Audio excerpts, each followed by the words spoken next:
ഒരു പള്ളിയിൽ അങ്ങനെയൊക്കെ ഏറെ നാളുകൾ പാട്ടുപാടിയ ഒരു വ്യക്തിയിൽ നിന്ന് വിഗ്രഹാരാധനയുടെ തെറ്റു മനസ്സിലാക്കാൻ സ്വർഗ്ഗത്തിലെ ദൈവം ഇടയാക്കി കൊണ്ടുവന്ന കൃപയ്ക്കായിട്ട് സ്തോത്രം. ദൈവവചനം പഠിക്കുന്ന വ്യക്തികൾക്ക് ഏറ്റവും പ്രത്യേകതയിൽ മനസ്സിലാക്കാൻ കഴിയുന്ന ഒരു വലിയ കാര്യം ഹബക്കൂക്കിൻ്റെ പുസ്തകമാണ്. ഹബക്കൂക്കിൻ്റെ പുസ്തകം വായിക്കുന്ന ഒരാൾക്ക്, എനിക്ക് ഹബക്കൂക്കിൻ്റെ പുസ്തകം അത് മുഴുവൻ അറിയില്ലായിരുന്നു. ആദ്യം ഒരിക്കൽ എന്നെ ഒരു ഈ മുഴുരാത്രി പ്രാർത്ഥനയല്ല, ഡിസംബർ അവസാനത്തെ തീയതിയിലും ആരംഭത്തിൻ്റെ ആ രാത്രി പ്രാർത്ഥനയിൽ ചാലക്കുടിയിലുള്ളൊരു സഭ, സ്വതന്ത്ര സഭ, നമ്മുടെ സഭയില്ല എന്നെനിക്ക് തോന്നുന്നു, എന്നെ പ്രസംഗിക്കാൻ വിളിച്ചു. അന്ന് രാത്രി മെസ്സേജ് കൊടുക്കാൻ. അങ്ങനെ ഞാനന്ന് ദൈവവചനത്തിൽ നിന്ന് എന്തു പറയണം, അടുത്തൊരു വർഷത്തേക്ക് വേണ്ടിയുള്ളൊരു സന്ദേശം എന്തു ചെയ്യണം എന്ന് അതിനുവേണ്ടി ഒരുങ്ങിയപ്പോൾ എൻ്റെ ഹൃദയത്തെ സ്പർശിച്ചൊരു വാക്യമാണ് ഹബക്കൂക്കിൻ്റെ പുസ്തകം 2-ാം അധ്യായം, അതിൻ്റെ 2-3 വാക്യങ്ങൾ. അതൊന്ന് വായിക്കാമോ? ഹബക്കൂക്കിൻ്റെ പുസ്തകം 2-ാം അധ്യായം 2-3 വാക്യങ്ങൾ. ആ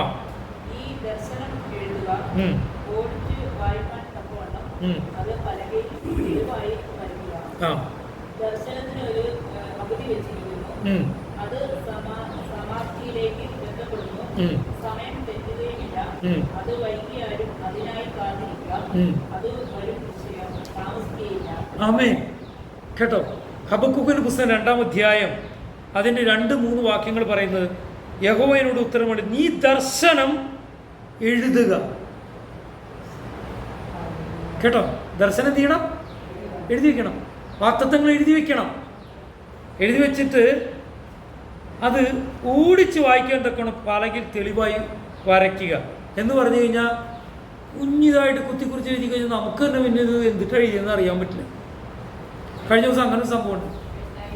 ഒരു ഇമെയിൽ, ഒരു യൂട്യൂബ് ചാനലിന് വേണ്ടി ഒരു ഇമെയിൽ അഡ്രസ്സ് വെച്ചു, അതിൻ്റെ അടിയിലുള്ളത് ഞാൻ എഴുതി വെച്ചു. അത് ഫോട്ടോ എടുത്തുകൊണ്ട് ഓപ്പൺ ചെയ്യാൻ നോക്കിയിട്ട് പറ്റിയില്ല. പിന്നെ തിരിച്ചു പിടിച്ച് വിവരങ്ങളൊക്കെ ചോദിച്ചു കഴിഞ്ഞപ്പോൾ അതൊരു ഹൈഫൺ, അതിന് അണ്ടർസ്കോറായിരുന്നു. അണ്ടർസ്കോറിന് പകരം ഹൈഫൺ ഇട്ട് കഴിഞ്ഞാൽ എങ്ങനെ സാധനം ഇമെയിൽ ഓപ്പൺ ആവും? അപ്പോൾ അത് എഴുതുമ്പോൾ അപ്പോൾ എന്നോട് മാത്യു പറഞ്ഞു, ഡാഡി അത് എഴുതി വെച്ചതിനുള്ള പ്രശ്നം, മര്യാദയ്ക്ക് എഴുതി വെച്ചിരുന്നെങ്കിൽ കുഴപ്പമില്ല. അപ്പോൾ നമ്മുടെ ദർശനം തെറ്റുകൂടാതെ എളുപ്പം വായിക്കാൻ കഴിയുന്ന തരത്തിൽ എന്ത് ചെയ്യണം? എഴുതി വെക്കണം. അത് പലകിൽ തെളിവായി വരയ്ക്കുക. ദർശനത്തിന് ഇന്ന് ദർശനം കണ്ടുകൊണ്ട് ഇന്ന് തന്നെ വരുന്ന വിചാരിച്ചുകൊണ്ട് നമ്മൾ വാശി പിടിച്ചുകൊണ്ട് കാര്യമില്ല. കേട്ടോ, ഒരു വാഗ്ദത്തം ലഭിച്ചു, ഒരു ദർശനം ലഭിച്ചു. ദർശനം എങ്ങനെയാണ്? ഒരാൾക്ക് ഒരു ദൈവത്തിൽ നിന്ന് ലഭിക്കുന്ന ഒരു കാര്യമാണ് നമുക്കൊരു ദർശനമായി ഏറ്റെടുക്കാൻ കഴിയുക. അങ്ങനെ ദർശനം ഏറ്റെടുക്കുമ്പോൾ ഇന്ന് കണ്ട ദർശനം നാളെ നടന്നില്ല എന്ന് ചോദിച്ചുകൊണ്ട് ദൈവത്തോട് മുഖം ധരിക്കുന്ന പലരുമുണ്ട്. എന്നാൽ ദർശനത്തിന് എന്ത് വെച്ചിരിക്കുന്നു? ഒരവധി വെച്ചിരിക്കുന്നു. അത് സമാപ്തിയിലേക്ക് എന്ത് ചെയ്യുന്നു? ബന്ധപ്പെടുന്നു. എന്ന് പറഞ്ഞാൽ ദൈവം കാണിച്ച ദർശനത്തിനകത്ത് നീ വളരണം, സാഹചര്യം വളരണം.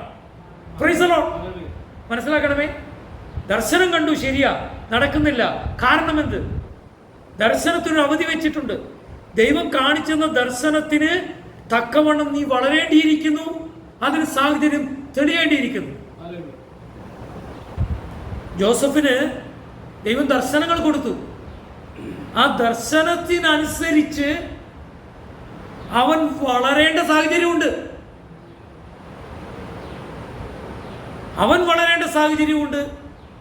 അവന് വേണ്ടി സാഹചര്യങ്ങൾ വളരേണ്ട സാഹചര്യമുണ്ട്. Price the Lord. അപ്പോഴത് ഹിരിയാണ്. ദൈവം ചെയ്യുന്നത് നമുക്ക് കാണാൻ കഴിയില്ല. അത് സമാപ്തിയിലേക്ക് ബന്ധപ്പെടുന്നു.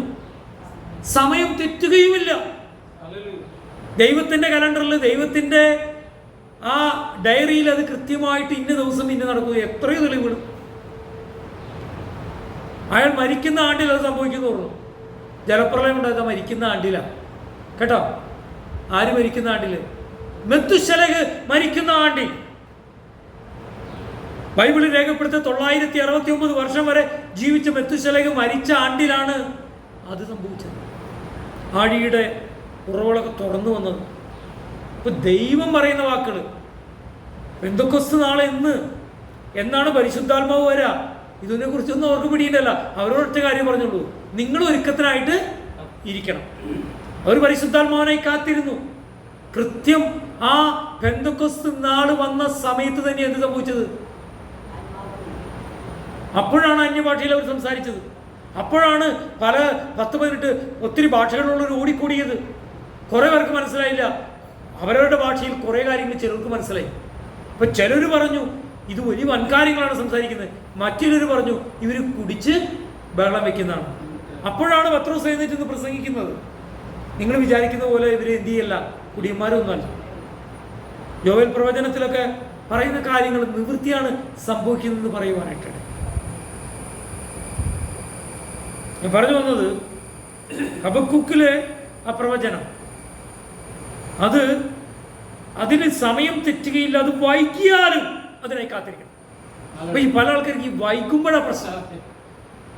വൈകുമ്പോൾ ഉള്ള അപകടം എന്താണെന്ന് വചനം പറയുന്നുണ്ട്. വൈകുമ്പോൾ കാത്തിരിക്കാൻ മനസ്സില്ല. ഇവിടെ പറയാം വൈകിയാലും എന്ത് ചെയ്യണം? കാത്തിരിക്കണം. പലരുടെയും ആത്മീയ തീഷ്ണത നഷ്ടപ്പെടുന്നത് എന്തുകൊണ്ടെന്ന് അറിയാമോ? ഇത് കാരണം. അതുകൊണ്ടാണ് ബുദ്ധി ഉപദേശിക്കാൻ ദൈവത്തിന്റെ വചനം പറയുന്നത്. ഈ ബുദ്ധിയും വിവേകവും തമ്മിൽ വ്യത്യാസമുണ്ട്. ഉണ്ടോ? എന്താ വ്യത്യാസം? ബുദ്ധി എന്ന് പറയുന്നത് കാര്യങ്ങളൊക്കെ അറിയാം, നടന്നില്ലെങ്കിൽ ദേഷ്യപ്പെടുന്നതാണ് വിവേകക്കുറവ്. പറഞ്ഞു മനസ്സിലായോ? കാരണം ഇപ്പൊ വിഗ്രഹാരാധനയെ കുറിച്ചാണല്ലോ പീറ്റർ ബ്രദർ പ്രത്യേകമായിട്ട് പറഞ്ഞത്. നമ്മുടെ ചുറ്റുമുള്ള നമ്മളായിരുന്ന നാമധേയ ക്രൈസ്തവ കൂട്ടത്തിലൊക്കെയും നൊവേനയുണ്ട്, അമ്പെഴുന്നള്ളിക്കുന്നുണ്ട്. ഗോവയിലാണെങ്കിൽ മാതാവിൻ്റെ രൂപം എഴുന്നള്ളിച്ചു കൊണ്ടുപോകുന്നുണ്ട്. അങ്ങനെയൊക്കെ പലവിധ ആചാരാനുഷ്ഠാനങ്ങളുണ്ട്. ഇതൊക്കെ കത്തോലിക്ക സഭ എന്ന് അവർ വിളിക്കുന്ന തിരുസഭയുടെ ആചാരങ്ങളാണ്. ഞാൻ ഇന്ന് കേൾക്കാനിടയായി, ഈ കത്തോലിക്ക സഭയ്ക്ക് 2 പ്രധാനപ്പെട്ട ജഡ്ജിമാരുണ്ടായിരുന്നു. ഒന്ന് സിറിയക് ജോസഫ് എന്ന് പറയുന്ന ഒരു ജഡ്ജി, മറ്റൊരാള് കുര്യൻ ജോസഫ് എന്ന് പറയുന്ന മറ്റൊരു ജഡ്ജി. ഈ കുര്യൻ ജോസഫ് ഗവൺമെന്റ് പ്ലീഡർ ആയിരിക്കുമ്പോൾ 1985 അദ്ദേഹത്തിൻ്റെ സുഹൃത്ത് വഴി ചെറങ്ങര ജംഗ്ഷനിൽ ഒരു ബാലജനസഖ്യത്തിൻ്റെ പ്രോഗ്രാമിൽ അദ്ദേഹത്തെ കൊണ്ട് ഞാൻ പ്രസംഗിപ്പിച്ചിട്ടുണ്ട്.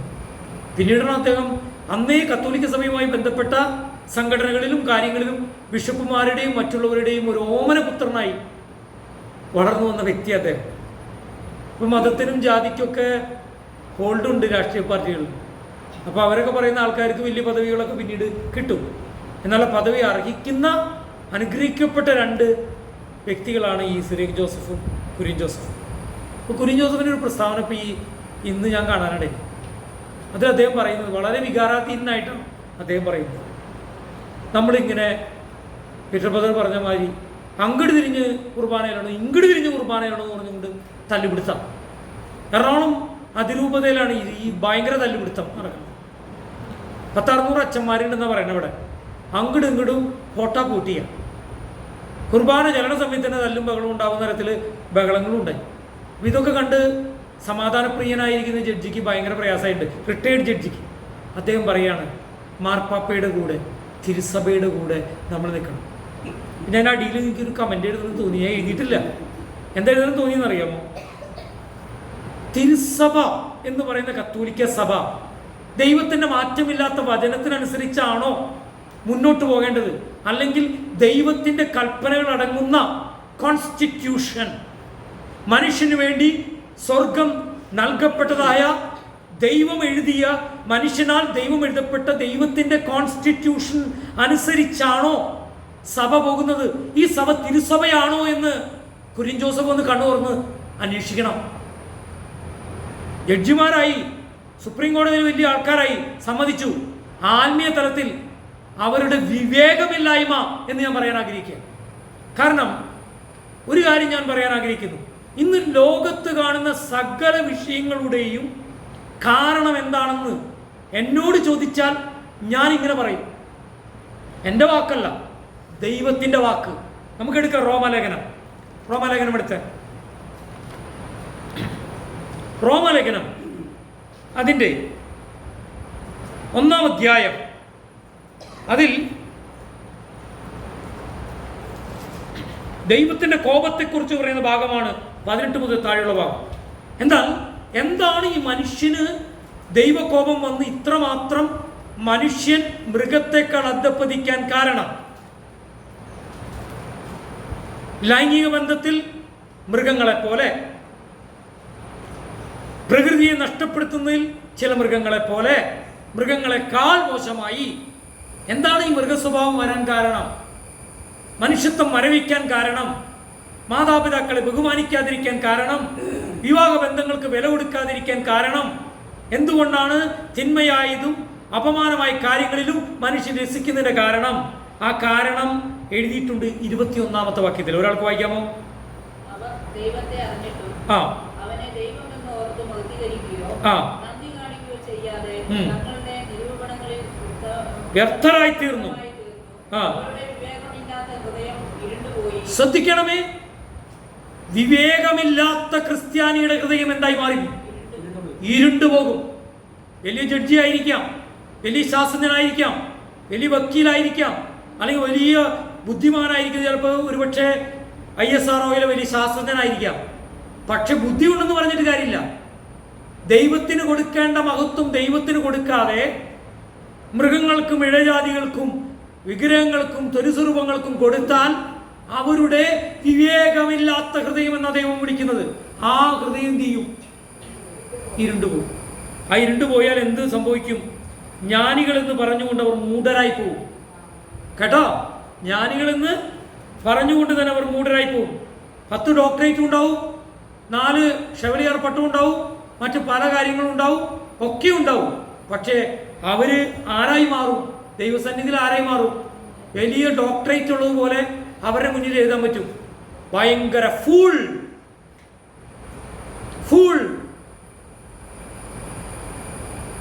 ഏതൊരു വലിയ സിനിമ പിടിച്ചു. സുഹാസിനിയുടെ ഹസ്ബൻഡ് ആയിരിക്കുന്ന മണിരത്നം, അദ്ദേഹത്തിൻ്റെ സംഭാഷണം ജയറാം മിമിക്രിയിലൂടെ അനുകരിച്ചപ്പോൾ തെന്നിന്ത്യൻ പ്രധാനപ്പെട്ട താരങ്ങൾ മുഴുവൻ ചിരിച്ചിരിച്ചൊരു വശായി. അപ്പോൾ പറയും ഫുൾസ്, അപ്പുറപ്പറ്റി മറ്റേ ഫുൾസ്. ആര് പറയണതാ? മണിരത്നം പറയണതാ ഫുൾസ്. ഇവിടെ 1000 ഫൂൾസിന് കൊടുക്കാണ്ട് ഡോക്ടറേറ്റ് പദവി ഇവരുടെ മുന്നിൽ കൊടുക്കാൻ പറ്റും. ദൈവം എങ്ങനെയാ പറയുന്നത്? എന്ത്? ജ്ഞാനികളെന്ന് പറഞ്ഞുകൊണ്ട് മൂഢരായി പോയി. അക്ഷയനായി ദൈവത്തിൻ്റെ തേജസ്സിനെ അവർ ക്ഷയമുള്ള മനുഷ്യൻ, പക്ഷി, നാൽക്കാലി, ഇഴജാതി എന്നിവയുടെ രൂപസാദൃശ്യമാക്കി മാറ്റിക്കിടന്നു. അതുകൊണ്ട് ദൈവം അവരുടെ ഹൃദയങ്ങളിലെ മോഹങ്ങളിൽ സ്വന്തം ശരീരങ്ങളെ തമ്മിൽ അവമാനിക്കേണ്ടതിന് അശുദ്ധിയിലേൽപ്പിച്ചു. ദൈവത്തിൻ്റെ സത്യം അവർ വ്യാജമാക്കി മാറ്റിക്കളഞ്ഞു. സൃഷ്ടിച്ചവനേക്കാൾ സൃഷ്ടിയെ ഭജിച്ചാരാധിച്ചു. അവൻ എന്നേക്കും വാഴ്ത്തപ്പെട്ടവൻ. ആമേൻ. അതുകൊണ്ട് ദൈവം അവരെ അപമാന രംഗങ്ങളിൽ ഏൽപ്പിച്ചു. അവരെ സ്ത്രീകൾ സ്വാഭാവിക ഭോഗത്തെ സ്വഭാവവിരുദ്ധമാക്കി കളഞ്ഞു. അവണ്ണം പുരുഷന്മാരും സ്വാഭാവിക സ്ത്രീഭോഗം വിട്ട് അന്യോന്യം കാമം ജ്വലിച്ച് ആണാണോട് അവലക്ഷണമായത് പ്രവർത്തിച്ചു. ഇങ്ങനെ അവർ തങ്ങളുടെ വിഭ്രമത്തിന് യോഗ്യമായ പ്രതിഫലം തങ്ങളിൽ തന്നെ പ്രാപിച്ചു. ദൈവത്തെ പരിജ്ഞാനത്തിൽ ധരിക്കാൻ ഇഷ്ടമില്ലാത്തതിന് തക്കവണ്ണം ദൈവം അവരെ ഉചിതമല്ലാത്തത് ചെയ്യുവാൻ നികൃഷ്ട ബുദ്ധിയിൽ ഏൽപ്പിച്ചു. നികൃഷ്ട ബുദ്ധി എന്ന് വിളിച്ചത് പിണറായി വിജയനൊന്നുമല്ല. നികൃഷ്ട ബുദ്ധി അല്ലേ എന്ന് വിളിച്ച് ദൈവമാ. ആരെ? വിഗ്രഹാരാധന ചെയ്യുന്നവരെ, വിവേകമില്ലാത്തവരെ. തങ്ങളുടെ വിഭ്രമത്തിന് യോഗ്യമായ പ്രതിഫലം തങ്ങളിൽ തന്നെ പ്രാപിച്ചു. ദൈവത്തെ പരിജ്ഞാനത്തിൽ ധരിക്കുവാൻ ഇഷ്ടമില്ലാത്തതിന് തക്കവണ്ണം ദൈവം ഒരു ഉചിതമല്ലാത്ത ചെയ്യുവാൻ നികൃഷ്ട ബുദ്ധിയിൽ ഏൽപ്പിച്ചു. അവർ സകല അനീതിയും ദുഷ്ടതയും അത്യാഗ്രഹവും ദുർബുദ്ധിയും നിറഞ്ഞവർ. അസൂയ, കൊല, പിണക്കം, കപടം, ദുശീലം എന്നിവ തിങ്ങിയവർ. കുരളക്കാർ, ഏഷണിക്കാർ, ദൈവദ്വേഷികൾ, നിഷ്ഠൂരന്മാർ, ഗർവിഷ്ഠന്മാർ, ആത്മപ്രശംസക്കാർ, പുതുദോഷം സങ്കല്പിക്കുന്നവർ, മാതാപിതാക്കന്മാരെ അനുസരിക്കാത്തവർ, ബുദ്ധിഹീനർ, നിയമലംഘികൾ, വാത്സല്യമില്ലാത്തവർ, കനിവറ്റവർ, ഈ വക പ്രവർത്തിക്കുന്നവർ മരണയോഗ്യർ എന്നുള്ള ദൈവന്യായം അവർ അറിഞ്ഞിട്ടും അവയെ പ്രവർത്തിക്കുക മാത്രമല്ല പ്രവർത്തിക്കുന്നവരിൽ പ്രസാദിക്കുകയും കൂടെ ചെയ്യുന്നു. അപ്പൊ മനസ്സിലായോ? ഞാൻ ഈ പറഞ്ഞ രണ്ട് വ്യക്തികളെ കുറിച്ചല്ല പറയുന്നത്. ഇന്ന് ലോകത്ത് കാണുന്ന നീച പ്രവർത്തികളുടെ, നികൃഷ്ട ജീവികളെന്ന് വിളിക്കാൻ യോഗ്യരായ നികൃഷ്ട ബുദ്ധിയുള്ളവരുടെ ബുദ്ധിക്ക് കാരണം അവരുടെ ബുദ്ധിയിൽ അവർ കൂടുതൽ പ്രാപിച്ചെങ്കിലും വിവേകമില്ലാത്തത് കൊണ്ട് അവരുടെ ആ ഹൃദയം ഇരുണ്ടുപോയി, ഇരുട്ടു വന്നു. അവർ ദൈവവചനത്തിന് വിരുദ്ധമായി പ്രവർത്തിച്ചു. ക്രൈസ്തവർ അതുകൊണ്ട് അവരുടെയൊക്കെ തിരിച്ചുവരവിനായിട്ട് പ്രാർത്ഥിക്കണം. തിരുസഭയാ വലുത്, മാർപ്പാപ്പയെ വലുത്.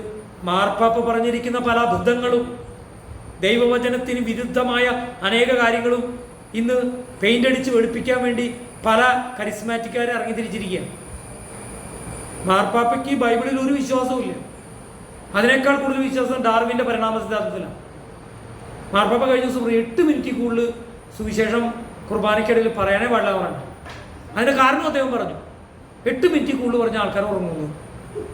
അപ്പം മിക്കവാറും അദ്ദേഹത്തിന് കുർബാന സമയത്ത് കുറച്ച് നീട്ടിപ്പിടിച്ചൊക്കെ പറഞ്ഞപ്പോൾ അനേക കർദിനാൾമാരും അനേക അച്ഛന്മാരും ഉറങ്ങണം. ആര് കണ്ടിട്ടുണ്ടാവും? മാർപ്പാപ്പ കണ്ടിട്ടുണ്ടാവും. അപ്പൊ ഞാൻ പറഞ്ഞതിന്റെ അർത്ഥം, ഇവർക്ക് ദൈവവചനത്തിന്റെ ആഴം, ദൈവവചനത്തിന്റെ ശക്തി, ഇരുവായ്ത്തലം ഏത് വാളിനേക്കാളും മൂർച്ചയേറിയതും മനുഷ്യനെ സൃഷ്ടിച്ചിരിക്കുന്ന ദേഹം ദൈവ ആത്മാവിലേക്ക് കടന്നു എന്ന് അതിൽ പ്രവർത്തിക്കാൻ കഴിവുള്ള ദൈവവചനത്തിന്റെ ആഴത്തെക്കുറിച്ച് അറിഞ്ഞുകൂടാ. 8 മിനിറ്റ് കൂടുതൽ പറയുന്നത്. എന്തെല്ലാം കാര്യങ്ങളാണ് പുള്ളി പറഞ്ഞത്. പുള്ളി പറഞ്ഞ പല കാര്യങ്ങളാണ്. ആണിനെ കല്യാണം കഴിക്കുന്നു, പെണ്ണിനെ കല്യാണം കഴിക്കുന്നവർ അവർ തള്ളിക്കളയരുത്, അവര് അത് അംഗീകരിച്ചു. ഇവിടെയുള്ളവർക്കാണ് ആകെ ഒരു കൺഫ്യൂഷൻ ഉണ്ടാക്കിയിട്ട് കുറെ അച്ഛന്മാരെയൊക്കെ അപ്പോയിന്റ് ചെയ്തിരിക്കുക. എന്തിന്? ഈ നമ്മളുടെ ഈ സൈബർ തലത്തിൽ പല അറ്റാക്കുകളും ഉണ്ട്. ഇപ്പൊ എല്ലാ രാഷ്ട്രീയ പാർട്ടിക്കാർക്കും ഉണ്ട്. സൗമ്യമായിട്ട് അതങ്ങനെയായിരിക്കും, ഇതിങ്ങനെയായിരിക്കും എന്ന് പറഞ്ഞ് വെള്ളം വയ്ക്കുന്ന കുറെ ആൾക്കാരുണ്ട്. എന്നാൽ സൈബർ ഗുണ്ടകൾ കുറെ പേരുണ്ട്. അവര് തെറി അടക്കം പറയും. അച്ഛന്മാരെ തെറി പറയാനും, കന്യാസ്ത്രീമാരെ തെറി പറയാനും, പാസ്റ്റർമാരെ തെറി പറയാനും ഒട്ടും മടിയില്ലാത്ത കുറെ ആൾക്കാരുണ്ട്. അതാണ് അവരെ വിളിക്കുന്ന പേരാണ് സൈബർ ഗുണ്ടകൾ. എന്നാൽ സൈബർ മറ്റു ചില ആൾക്കാരുണ്ട്. ഇതുപോലെ തേപ്പിക്കാനായിട്ട് കുറെ അച്ഛന്മാർ ഈ അദ്ദേഹം പറഞ്ഞിരിക്കുന്ന ഈ LGBT ഇതനുസരിച്ചൊക്കെ പോകുന്ന ആൾക്കാരെ നമ്മൾ സ്നേഹിക്കണം, അവരെ സ്നേഹം കൊടുത്ത് അവരെ തെറ്റായ വിവാഹത്തിൽ നിന്ന് മാറ്റി എന്നൊക്കെ ഒരു അച്ഛൻ പറയണേ. അതല്ല അവിടെ നടക്കുന്നത്. ആ കല്യാണം ഇവിടെ നടത്തി കൊടുക്കാന്നാണ് ഇപ്പോൾ തീരുമാനം തന്നെ. അപ്പോൾ കല്യാണം കഴിച്ചവർ തിരിച്ചു കൊണ്ടുവരാമെന്ന് മലയാളിയായ ഒരു അച്ഛൻ കാനഡയിൽ നിന്ന് പറഞ്ഞു. ഇപ്പം ആൾക്കാർ അത് മാർപ്പാപ്പയും പറഞ്ഞത് കൊണ്ട് സ്നേഹം കൊണ്ടാ. പാപം ചെയ്യിപ്പിക്കാൻ പ്രേരിപ്പിക്കുന്നവനല്ല നമ്മുടെ യേശു കർത്താവ്. മേലിൽ ഇതിനേക്കാൾ ഭയങ്കരമായത് സംഭവിക്കാതിരിക്കാൻ മേലിൽ നീ പാപം ചെയ്യരുതെന്ന് പറഞ്ഞവനാ നമ്മുടെ കർത്താവ്. അല്ല പാപത്തിൽ തുടരുന്നവനെ താലോലിച്ച് കുറേശ്ശെ. നിങ്ങൾക്കറിയാമോ ഈ കുടിയന്മാരെങ്ങനെ കുടി മാറ്റാന്നറിയാമോ? ഈ റീഹാബിലിറ്റേഷൻ സെൻ്ററിലൊക്കെ ചെന്ന് കഴിഞ്ഞാൽ കൈ വരയ്ക്കാണ്ടിരിക്കാൻ പിറ്റേ ദിവസം വേണമെങ്കിൽ കുറച്ച് കൊടുക്കും. അങ്ങനെ കുറച്ച് കൊണ്ടുവരും. അങ്ങനെ പല സംഭവങ്ങൾ പലരും അങ്ങനെ ചെയ്യുന്നത്. അതായത് പെട്ടെന്നൊരു കൊടും ഭ്രാന്തനാണ് എങ്കിൽ ആദ്യം മയക്കുമരുന്നൊക്കെ കഴിച്ചു കഴിഞ്ഞാൽ അവന് കുറച്ച് കൊടുക്കും, പിന്നെ കുറച്ച് കൊടുക്കും. ഇനി മയക്കുമരുന്നിന് ചികിത്സിക്കുന്ന സ്ഥലത്തോ ആദ്യം ഭയങ്കര ഡോസ് കൊടുക്കും, പിന്നെ കുറച്ച് കൊടുക്കും, പിന്നെ അവസാനം ഇല്ലാണ്ട് വരും. എന്നാൽ ദൈവത്തിൻ്റെ വചനം അങ്ങനെയല്ല പറയുന്നത്. പാപം ഇങ്ങനെ കുറച്ച് ഇന്ന് ഇത്ര വലിയ കുടുംബം പാപം ചെയ്തു, നാളെ എന്ന ഒരു വഴി 80% പാപം ചെയ്തു, അതിൻ്റെ അപ്പുറത്ത് 50% പാപം ചെയ്തു, പിന്നെ 40%, പിന്നെ 20%, പിന്നെ 10% എന്ന് ചുരുക്കി ചെയ്യുന്ന ഒരു ചികിത്സാവിധിയല്ല ക്രിസ്ത്യാനിത്വം എന്ന് പറയുന്നത്. ഒരുവൻ ക്രിസ്തുവിലാക്കുന്നവൻ പുതിയ സൃഷ്ടിയാ, പഴയത് കഴിഞ്ഞുപോയി, അവൻ പുതിയ സൃഷ്ടിയാ. അതുകൊണ്ട് വിഗ്രഹാരാധനയായാലും തിരുസ്വരൂപമാകുകയും ചെയ്യുന്നവരെയൊന്നും ദൈവം വെറുതെ വിടുന്നതൊന്നുമില്ല. ദൈവം വെറുതെ വിടില്ല. ഇതൊന്നും അറിയാണ്ടാണ് ഇവർ കണ്ണു തുറക്കാണ്ട് ഇരുട്ട് വായിച്ചുകൊണ്ട് തിരുസഭ പറയണം. ഭയങ്കര കാര്യമാണല്ലോ. അപ്പുറത്ത് തിരിയിലും ഇപ്പുറത്ത് തിരിയിലും, ഇങ്ങോട്ട് തിരിയണം അങ്ങോട്ട് തിരിയണം, എന്തൊരു കാര്യം. എന്നാൽ ദൈവവചനത്തിൽ ആഴമേറിയ ഒരു സന്ദേശത്തെക്കുറിച്ച് അനേക ഡിഫിക്കൽട്ട് പാസേജ് ഉണ്ട്. ആ പാസേജിനെ കുറിച്ച് ഒരു ചർച്ച ചെയ്യുകയാണെങ്കിൽ സമ്മതിക്കാം. ഇതല്ല, ആൾക്കാരെ നോക്കി കുർബാന ചെല്ലണം, ഇങ്ങോട്ട് തിരിഞ്ഞ് കുർബാന. അപ്പൊ ചിലർ പറയുന്നത് ഇങ്ങോട്ട് തിരിഞ്ഞ് വരുമ്പോൾ അച്ഛൻ്റെ പുറകോശം കാണണം. ഇവർ അച്ഛൻ്റെ പുറകോശം കാണാനാണോ? കാരണം അവർക്ക് കാണാനുള്ള എല്ലാ കാര്യങ്ങളും തിരുസ്വരൂപങ്ങളായിട്ട് അവിടെ ആൾത്താര അലങ്കരിച്ച് വെച്ചിട്ടുണ്ട്. ഒരു കന്യാസ്ത്രീ വിശ്വാസത്തിലേക്ക് വന്നപ്പോൾ യേശുവിനെ സ്നേഹിച്ച ഒരു കന്യാസ്ത്രീയുടെ അനുഭവസാക്ഷ്യം എന്നൊരു ട്രാക്ട് എഴുതി. അന്ന് അതിലെഴുതി ആൾത്താര അലങ്കരിച്ചു, പൊടി തട്ടിയും മാറാമ്പലയുള്ള പൊടിയുള്ള വിഗ്രഹങ്ങളൊക്കെ തുടച്ച് അതാണ് പ്രധാനപ്പെട്ട ജോലിയാണ്. മടത്തര 2-3 കന്യാസ്ത്രീമാരുടെ ജോലി. എൻ്റെ കല്യാണം ക്ഷണിക്കാൻ പോയപ്പോൾ എൻ്റെ റിലേറ്റീവ് വായിക്കുന്ന കന്യാസ്ത്രീ ആൻറ്റി അങ്കമാലിയിൽ മടത്തിലാണ്. ഞാൻ മടത്തിൽ ചെല്ലുമ്പോൾ ആൻറ്റിക്കറിയാം ഞാൻ വിശ്വാസത്തിലേക്ക് വന്നു. ക്രിസ്മസിന് ഡിസംബർ 29 ഞങ്ങളുടെ കല്യാണം. December 29, 1999 December 29. കല്യാണം ക്ഷണിക്കാം. കന്യാസ്ത്രീമാർക്ക് കല്യാണത്തിന് വരാൻ പാടില്ല, മരണ വീട്ടിൽ വരാം. അതുകൊണ്ടാണ് ഈ ആൾക്കാർ കത്തോലിക്കർക്ക് ഈ കന്യാസ്ത്രീമാരുള്ള വീട്ടിൽ നിന്ന് ആരും വിശ്വാസത്തിൽ വരാത്തതിൻ്റെ കാരണം അതാ. കാരണം ഇവർ കുറേ പേര് ഒന്നുകൊണ്ട് ഒപ്പീസ് പുസ്തകം ചെല്ലി കഴിഞ്ഞാൽ നേരെ സുഹൃത്തി പോകുന്നതാണ് ഇവരുടെ ചിന്ത. അപ്പൊ കേക്ക് ഞാനവിടെ ചെല്ലുമ്പോൾ, അങ്കമാലി ചെല്ലുമ്പോൾ, മടത്തിൽ ചെല്ലുമ്പോൾ എന്തുകൊണ്ടായിരിക്കും ഈ പോളൂട്ടി വിശ്വാസത്തിലേക്ക് വന്നത്, അവൻ്റെ ചേട്ടൻ വിശ്വാസത്തിലേക്ക് വന്നപ്പോൾ ഇവർക്ക് ഭയങ്കര ചർച്ചയും ഡിസ്കഷനൊക്കെ നടന്നിട്ടുണ്ട്. ഞാൻ ചെല്ലുമ്പോൾ ആൻറ്റിയെ എന്നെ കണ്ടപ്പോൾ അങ്ങനെ നാടായി. അന്ന് തന്നെ നല്ല പ്രായത്തിലുള്ള കന്യാസ്ത്രീയാണ്, നാടായി. എന്താ ചെയ്യണേ പുള്ളിക്കാരി എന്താ ചെയ്യണമെന്നറിയോ? Christmas ടൈമായില്ലേ, December 25 പുൽക്കൂടുണ്ടാക്കി. മടങ്ങളിലൊക്കെ നേരത്തെ പുൽക്കൂടുണ്ടാക്കല്ലോ. അപ്പോൾ പുൽക്കൂട്ടിൽ വെക്കണേ ഔസേപ്പിതാവിൻ്റെ, മാതാവിൻ്റെ, അതുപോലെ യേശുവിൻ്റെ രൂപം ഉണ്ടല്ലോ, ചിലതിൻ്റെ കണ്ണൊക്കെ പോയിരിക്കുക. അപ്പോൾ അതൊക്കെ തുടച്ച് വൃത്തിയാക്കിയിട്ട് കുഞ്ഞ് ബ്രഷ് കൊണ്ട് കണ്ണൊക്കെ ആളെ എന്ത് ചെയ്യുക, പെയിൻ്റ് അടിക്കുക. ഞാൻ ചെല്ലും, എന്നെ കണ്ടിട്ട് ആൾക്കാരുടെ ആകെ നാണായി. കാരണം ആളുടെ ഉള്ളിൽ ചിലപ്പോൾ അറിയാം എനിക്ക് ഈ വിഗ്രഹാരാധനയും തിരുസ്വരൂപമൊക്കെ തെറ്റാന്ന്. കാരണം സമറിയക്കാരി സ്ത്രീയോട് യേശു പറഞ്ഞില്ലേ, ദൈവം ആരാകുന്നു? ആത്മാവാകുന്നു കേട്ടോ. അതുകൊണ്ട് ഈ രൂപമൊക്കെ ഉണ്ട്. അപ്പം ഞാൻ പറഞ്ഞു ഈ തിരുസ്വരൂപം ഒന്ന് ഓമനപ്പേരിട്ടുകൊണ്ട് ഞായറാഴ്ചയായിട്ട് മറ്റു പല സ്ഥലത്തല്ല ഇതിന് തോളിലേറ്റിയും ഇതിനെ തൊട്ടുമുത്തിയും ഇതിനെ വണങ്ങിയും ഇതിനടിമയിരുന്നും പോകുന്നവരൊന്നും സ്വർഗത്തിൽ പോകുമെന്ന് സ്വപ്നത്തിൽ വിചാരിക്കേണ്ട. സ്വർഗത്തിൽ ആരുമില്ലെങ്കിലും ഇങ്ങനെ ചെയ്യുന്നവനെ ഒരിക്കലും അവിടെ കയറ്റില്ല, സത്യമായി. അതുകൊണ്ട് ഈ കർത്താവിൻ്റെ വരവ് അടുത്തിരിക്കുന്ന കാലഘട്ടത്തിൽ ഒരു കാര്യം ഉറപ്പാണ്, സുവിശേഷം കേട്ട് എങ്ങനെയെങ്കിലും സത്യവഴിയിലേക്ക് വരാൻ ആഗ്രഹിക്കുന്നുവെങ്കിൽ എൻ്റെ ഫോൺ നമ്പറിലൊന്ന് ബന്ധപ്പെട്ടാൽ നല്ലതായിരിക്കും. ഞാൻ സത്യം നിങ്ങൾക്ക് പറഞ്ഞുതരാം, എന്താ ചെയ്യേണ്ടതെന്ന് പറഞ്ഞുതരാം. വിശ്വസിക്കുകയും സ്നാനമേൽക്കുകയും ചെയ്യുന്നവൻ രക്ഷിക്കപ്പെടും. വിശ്വസിക്കുന്നവൻ എന്ത് ചെയ്യണം? ആദ്യം മാനസാന്തരപ്പെട്ട് ആരെ വിശ്വസിക്കണം? പാപമോചനം വിശ്വസിക്കണം. പുണ്യാനും പുണ്യാളത്തെയല്ല വിശ്വസിക്കേണ്ടത്. ആരെ വിശ്വസിക്കണം? പാപമോചകനായ യേശുക്രിസ്തുവിനെ. അവന്റെ നാമമല്ലാതെ മറ്റു നാമം മനുഷ്യമക്കൾക്ക് നൽകപ്പെട്ടിട്ടില്ല. ആകാശത്തിന്റെ കീഴെ മനുഷ്യരുടെ രക്ഷയ്ക്ക് വേണ്ടി നൽകപ്പെട്ട യേശുവിന്റെ നാമത്തെ പേറുന്നവനാകണം, ഹൃദയത്തെ സ്വീകരിക്കണം. അങ്ങനെ സ്വീകരിക്കാനുള്ള വഴിയൊക്കെ പറഞ്ഞുതരാം. അങ്ങനെ സ്വീകരിച്ചിട്ട് ദൈവത്തിന് വേണ്ടി നിൽക്കാൻ കൊള്ളാവുന്നവരാണെങ്കിൽ കർത്താവ് തൻ ഗംഭീരനാഥത്തോടും പ്രധാന ദൂതന്റെ ശബ്ദത്തോടും ദൈവത്തിന്റെ കാഹളത്തോടും അവൻ വാനമേഘങ്ങളിൽ വരുമ്പോൾ കർത്താവിനെ എതിരേക്കാനുള്ളവരെ കർത്താവ് രൂപാന്തരപ്പെടുത്തി, ഞൊടിയിടയിൽ രൂപാന്തരപ്പെടുത്തി വാനമേഘങ്ങളിലേക്ക് എടുക്കും. പറ്റില്ലേ? നിങ്ങൾ തീരുമാനം എടുത്തോ. ഈ വചനങ്ങളാൽ ദൈവം അനുഗ്രഹിക്കട്ടെ.